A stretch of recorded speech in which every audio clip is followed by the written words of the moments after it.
আসসালামু আলাইকুম ইয়া রাসূলুল্লাহ সাল্লাল্লাহু আলাইহি ওয়াসাল্লাম। আমি দিনই পাপী, মাফ করো প্রভু। এ বাবা, আমাদের কি মানুষের কি কাজ? মানুষ হয়ে শোনো, আমার আল্লাহ পাক যে সৃষ্টিকর্তা, সে কিন্তু আমার হিসাব নেবে, মরণ হবে। তাই এখান থেকে ভালো হইতে হবে। তা ভালো হতে হলে কী করতে হবে? নামাজ পড়তে হবে। যে ব্যক্তি নামাজ না পড়ে সে কিন্তু ভালো হয় না।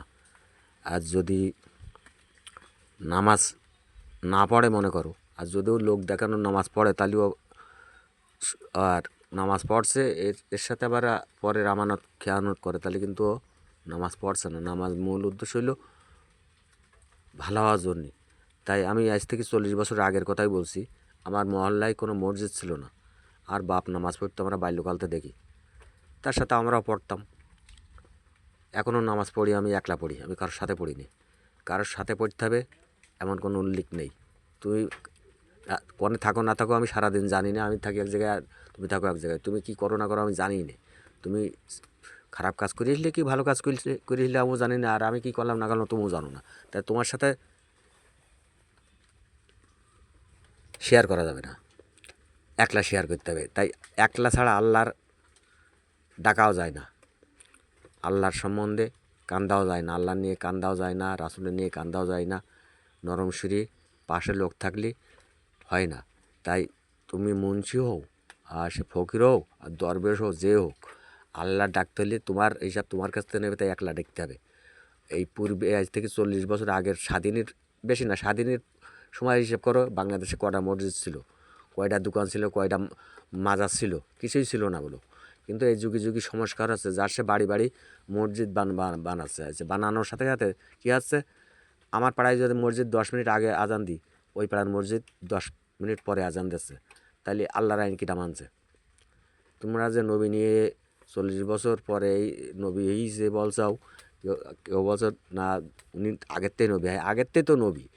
উনি সৃষ্টি না হলে পৃথিবীতে কিছু সৃষ্টি হতো না। হয়তো মানব কুলে এই যে 1450 বছর এর আগে কী ছিলেন, উনি কী রূপী ছিলেন, কোথায় ছিলেন, এগুলোও আমার জানবার বিষয় আছে। যে শুনে তাই আমার নবীর নাম নিতে হবে।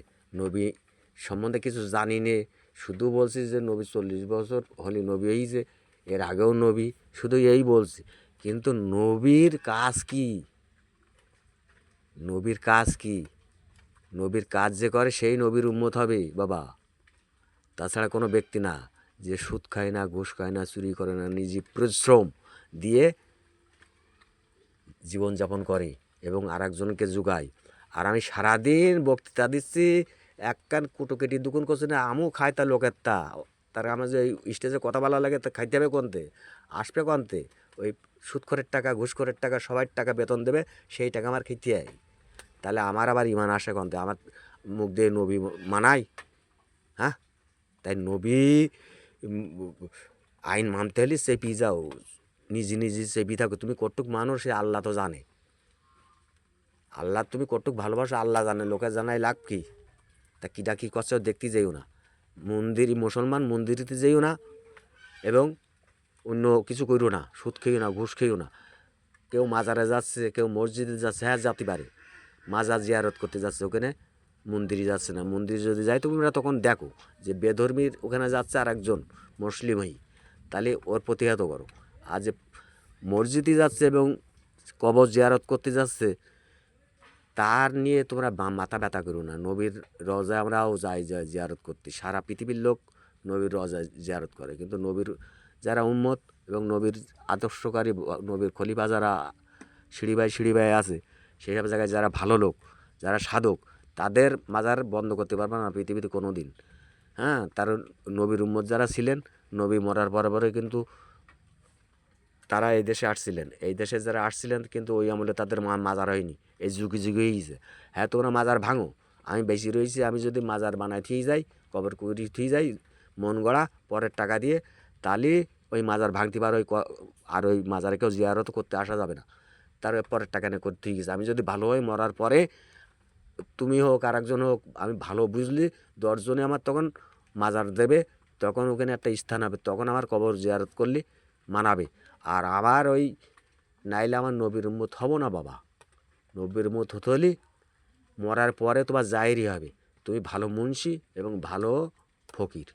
মরার পরে জাহির হবে ও বিরাট বক্তা ছিল বা আইন হাদিস কোরআন মানতো, সুদ খেত না, ঘুষ খেত না, চুরি করতো না, নুসুমি করতো না, পরের তা খেত না, নিজে আরও ওই বাড়ির টাকা খরচ করিয়ে গিয়ে বক্তৃতা দিত। হ্যাঁ, তাহলে তুমি নবীর উম্মত। না এলে আমার কাছে তুমি নবীর উম্মত না। নবীর ওই বেধর্মী যারা করে যে আইন, সেই আইনের ভিতরে আছো তোমরা বাবা।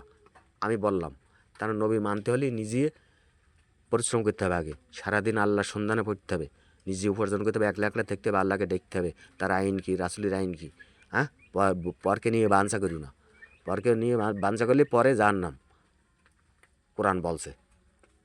জয় হোক, আসসালামু আলাইকুম, জয় জয় সাধুগুরু সর্বসরণী, আল্লাহ আলেক, আল্লাহ আলেক, পাকে পাক পাঞ্জাতন জোরা কথা ফতেমা রোত আলী মোহাম্মদ সোনুজাইন আলী হায়দার, আলী হায়দার, ইয়া লেক হায়দার।